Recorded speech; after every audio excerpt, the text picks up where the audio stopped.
Hello and welcome to the Reapers. So today something a little different. People have been messaging me for the last year or so asking if I can do some kind of educational video on the F-15 radar because it is quite complicated.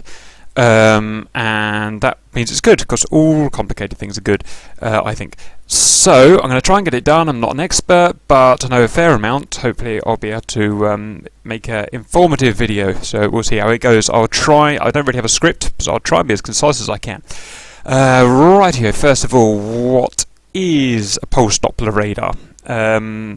So it's a radar that all modern fighters use. It uses the phenomenon of pulse Doppler, which is how it can tell whether something is moving towards the aircraft or away from the aircraft and at relative speeds.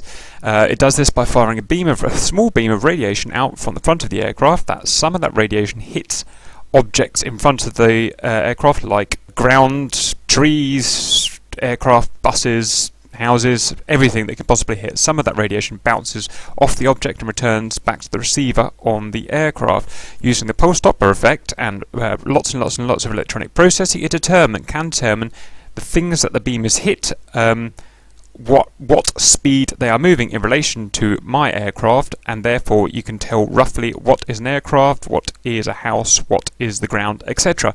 That's how it works. There are two types in use. One is a electronic scanned phased array, and the other is dish type. The phased array is what we've got in this F-15 here, I believe. It's a fixed array of electronic radio transmitters and receivers. It doesn't move. It's hard mounted to the front of the plane in the nose cone. And the beam, if you imagine my head now, is the beam. I can point the beam in different directions like that, the radiation beam, not by moving the dish as such, but by changing the timing of the electronic scanning. I don't know any more about it. I'm sure other people will know, but that's how that works. The other type that is used in other planes, like a lot of the Russian planes, is dish type, where they have literally a dish like you would have on the side of your house for Sky television and stuff like that. And that can move the beam around like I'm doing with my head now, but actually moving the dish on electronic motors, like so. So each type, the dish and the phased array, have different pros and cons.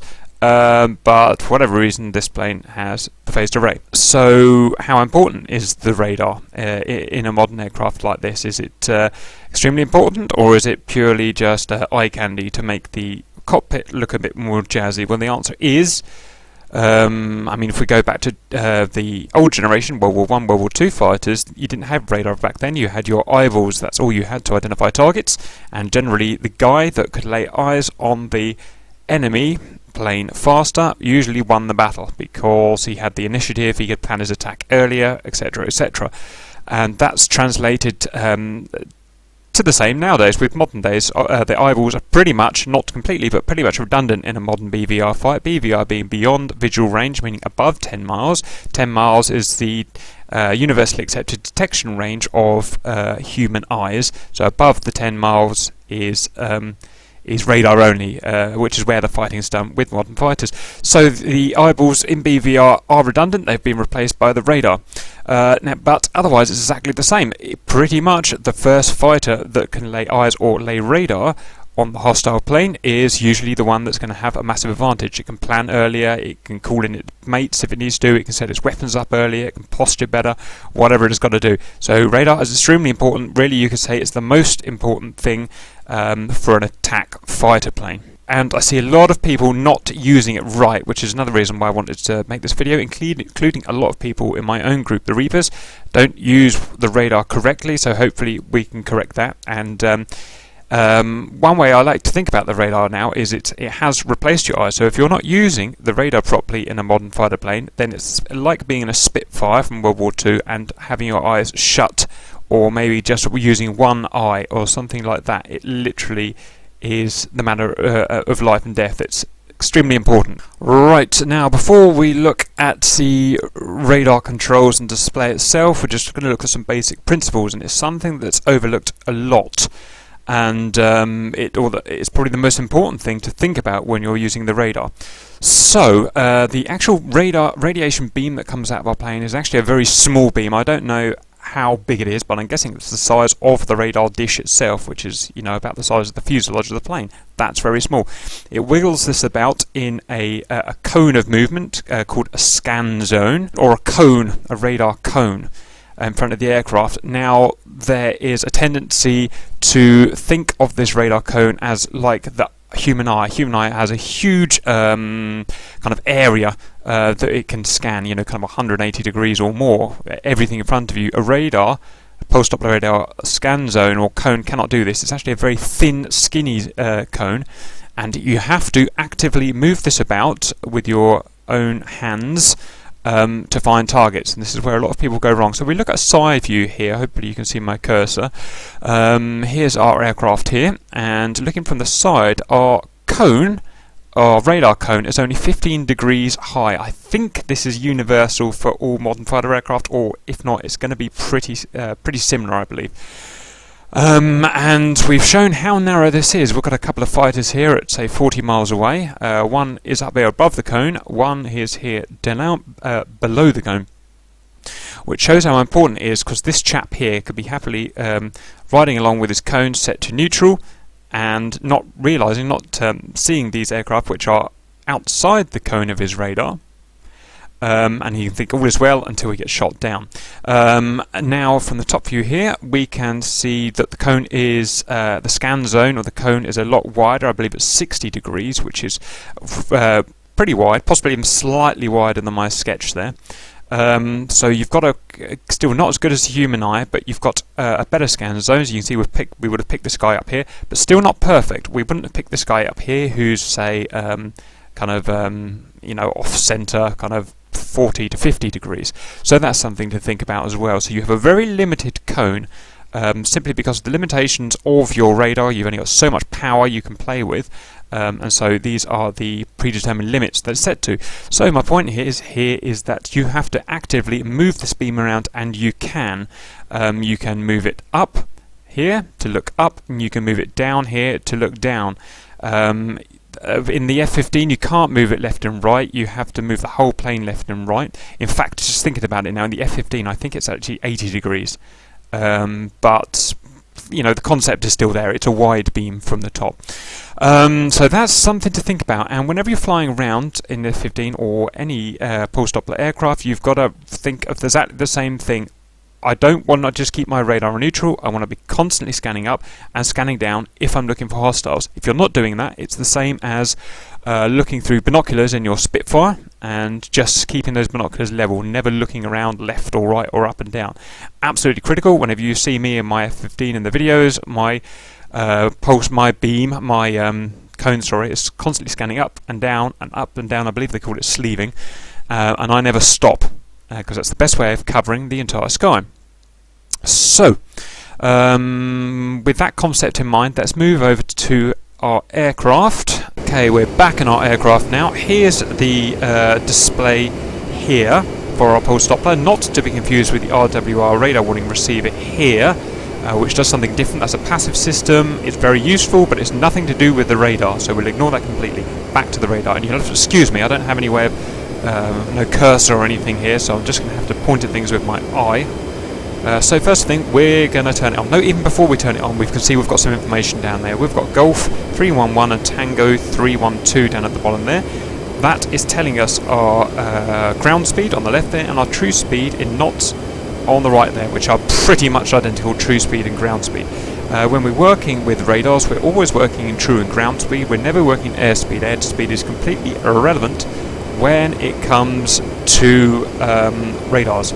So let's turn it on. So I'll turn the power on. I'm not going to tell you the keys. You'll have to figure that out yourself, because you'll be setting it yourself. So let's look at, this is the a general scan display. I believe it's called RWS. So things we've got here, 20 at the top right. That is the distance of the scan display. So let me pause it and head back to the static example. In this case I've got an 80 here. Now that is the range of our scan display. This box is our scan display. Now don't be deceived, that is not the range of our radar beam. Our radar beam, because it's radiation, goes forever. It goes to the end of the universe. But it is purely the range of our display. So it's simply what we're looking at. It doesn't actually affect the beam at all. In the static example here, I've got it set to 80. All that means is that this top line here represents 80 miles away from the aircraft. This bottom line represents 0 miles away from our aircraft. So this is the nose of our aircraft here. 20 miles, 40 miles, 60 miles, 80 miles, and we can change it by increasing or decreasing the display size. So let me quickly show you that.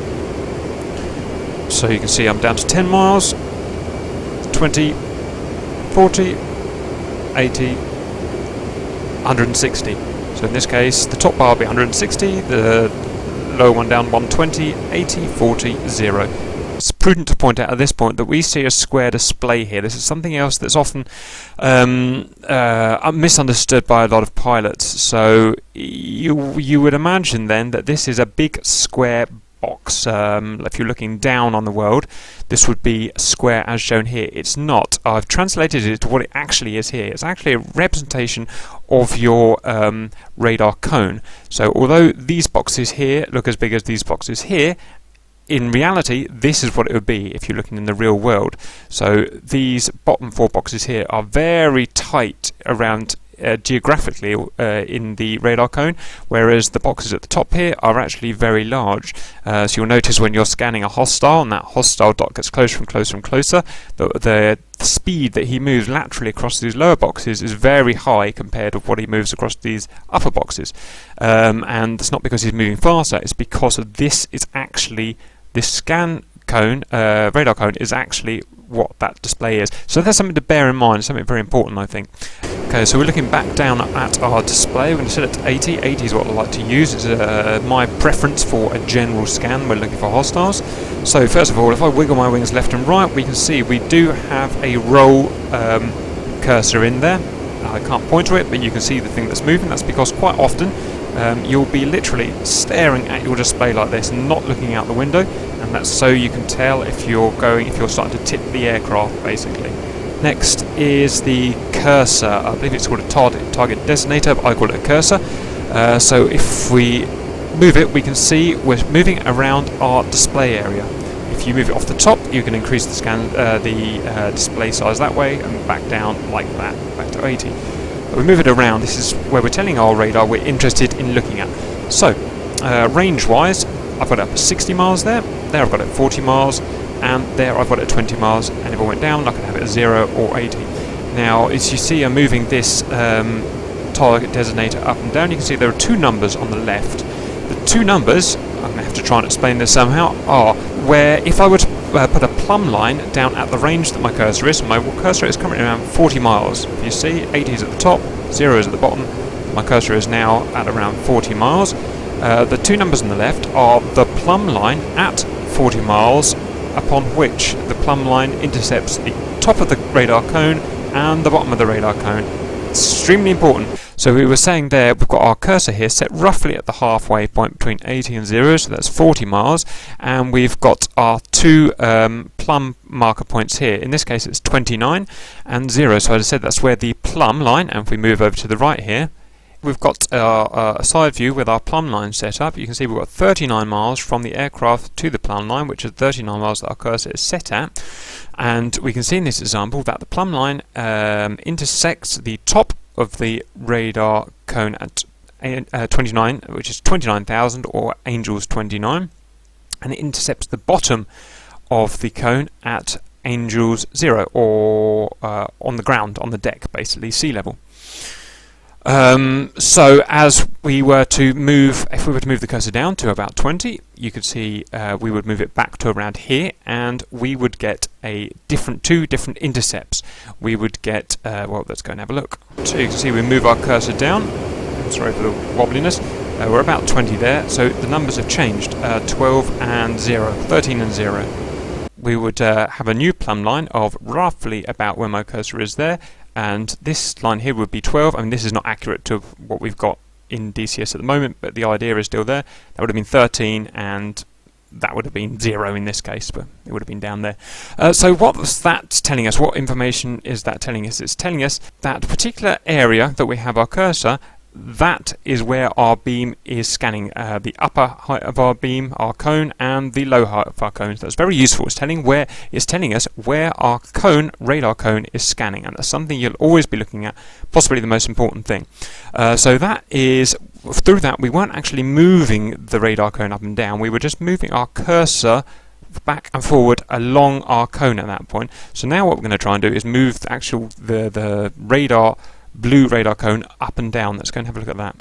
So we're going to set our cursor back to neutral, 40 degrees, 40 miles, which is where I like to keep it, in neutral. Now we're going to adjust our radar cone, so the cursor stays in the same place, but the radar cone goes up and down. I'm using the radar attenuation up and down command for that. You can see I've put it all the way up, and you can see it's moving by the two numbers, 58 and 16 now, and you can move it down now to 0 and 0.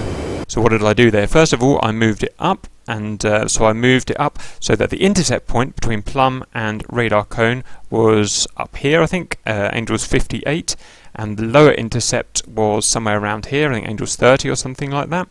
And then I moved it down so that both were 0 and 0. That's because I moved the cone so far down that it was literally below the ground. It was down here somewhere, basically. So that's what those two numbers are, and that's why they're so important. And this is something, whenever you're looking for targets, you're going to be constantly moving these characters around. It's really hard to explain, so it's best you just go and get a feel for it. But imagine in your mind, whenever you're doing it, you're moving this 15-degree cone up and down and up and down. That's what you're doing. So to pick up this fighter up here, I had to move that cone up to Angel's 58 or whatever it was to pick up this fighter. If I didn't do that, I wouldn't see it, and it would come and kill me. It was probably the biggest mistake that I see from a lot of newer fighters. Okay, so we've talked about the moving the cursor, the target designator about. We've talked about moving the actual beam up and down, the cone up and down, how important it is, and how you'll be doing that all of the time, basically. And we talked about the range of the display and what the different squares mean and how they relate to real world. Now we're going to just pick out a few more items from this display. So first of all is our lateral caret, which is a little V here. You've got the V here, and that is showing you where the actual beam is pointing within our cone. So remember, we have a small beam that's like the size of the aircraft, and it's constantly moving in our cone. So let's go and see that in action. So you can see it moving left to right, level left to right, left to right. That is our beam moving within our cone and picking up objects. Only when that caret passes a possible hostile contact will it actually illuminate the contact. Next, if we look on the vertical edge, you can see another vertical caret. Now I think that is a similar thing. I think that's our beam scanning up and down within our 15-degree vertical cone. I think it's stages of 4 degrees. May need correcting, but I think that's what it's doing there. Next is the frequency, our PRF frequency. I'm going to try not to crash here.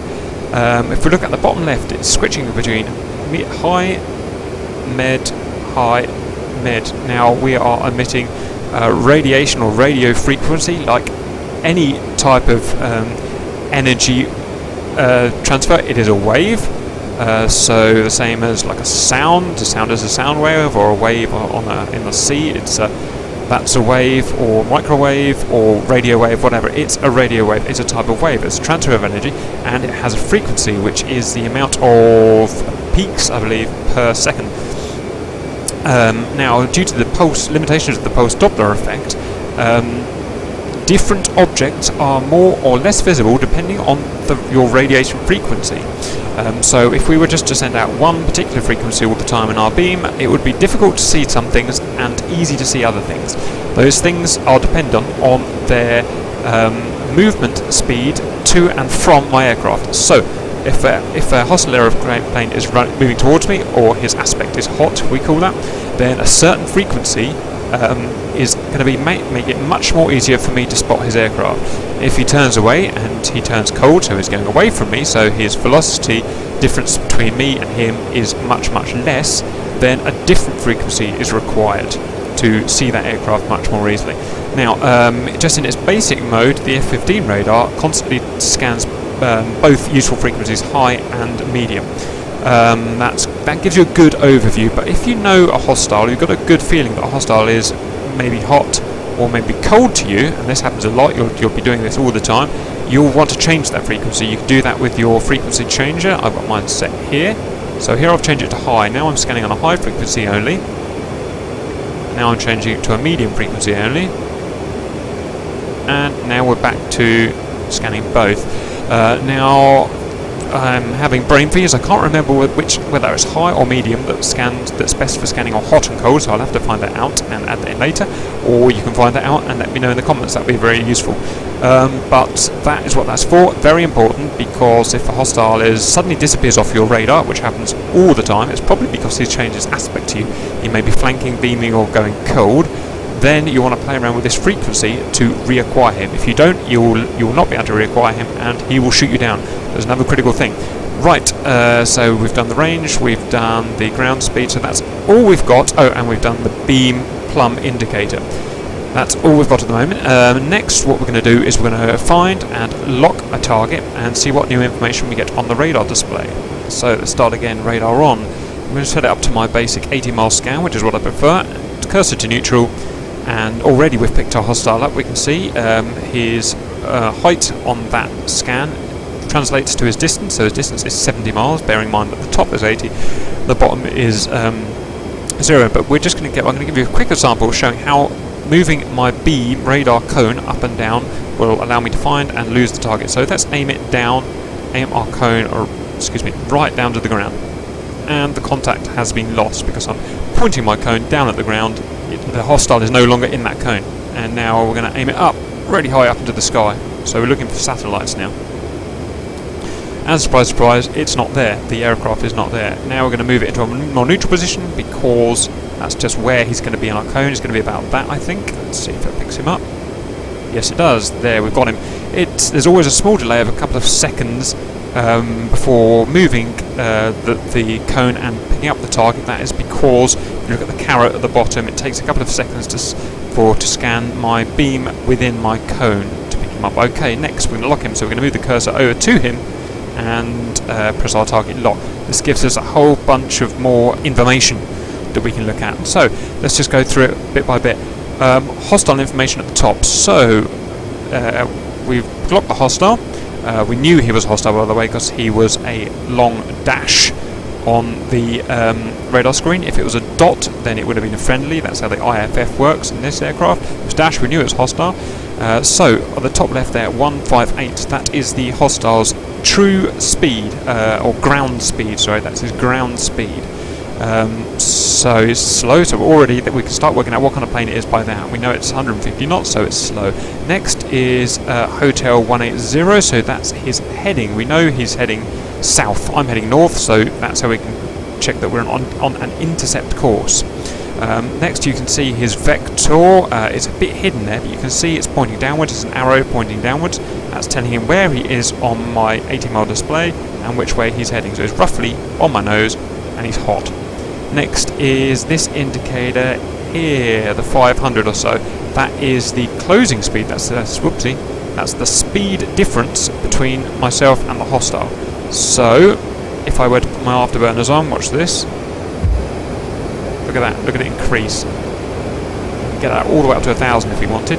Now that's useful for planning attacks. If I want to get my missile maximum range, I want to get that number there as high as I can. So that's our closest speed. It also allows me to plan my intercept, how quickly it's going to take before I merge or get close to that target. So it's very important. Wish I had an autopilot on this aircraft. Next, we've gone over Golf and Tango.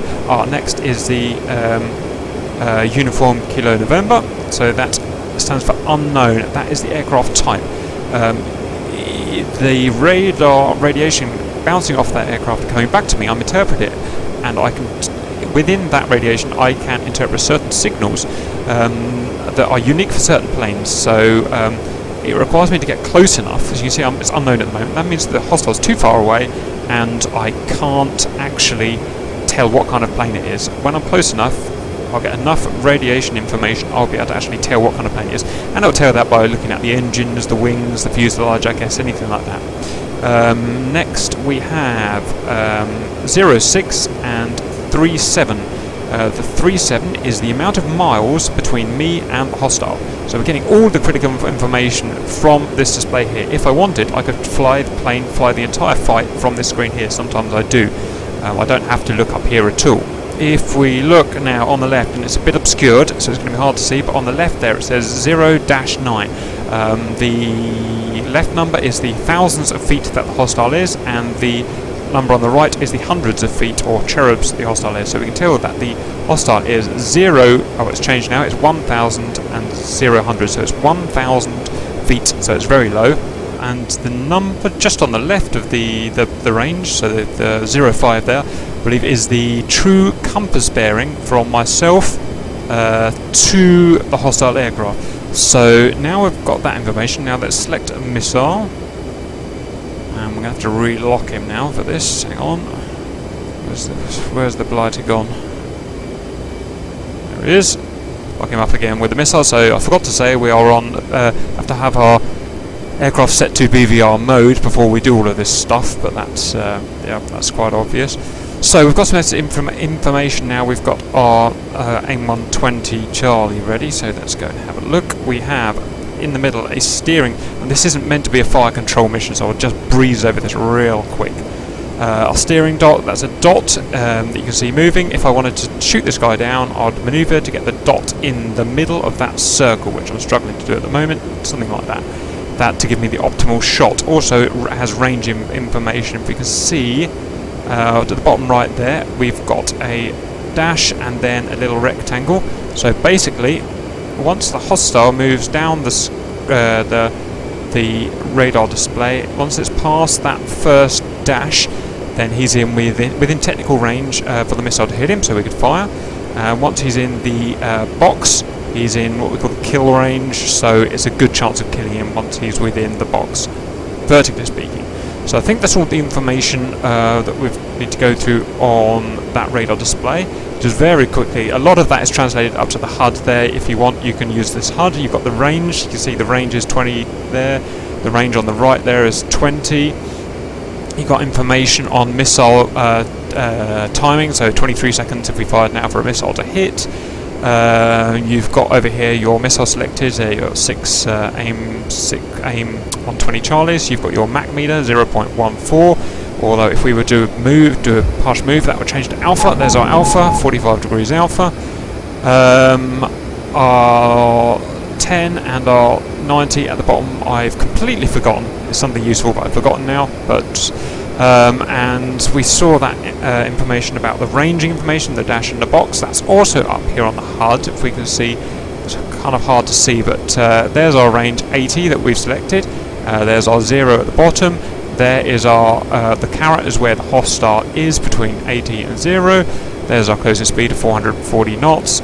There's at the bottom you can see 2 dashes.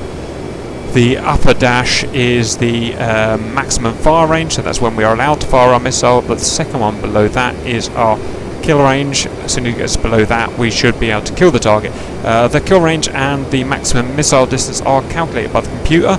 I think they are complete bollocks and I never use them. I guess they're good if you're new because they give you a good rough idea.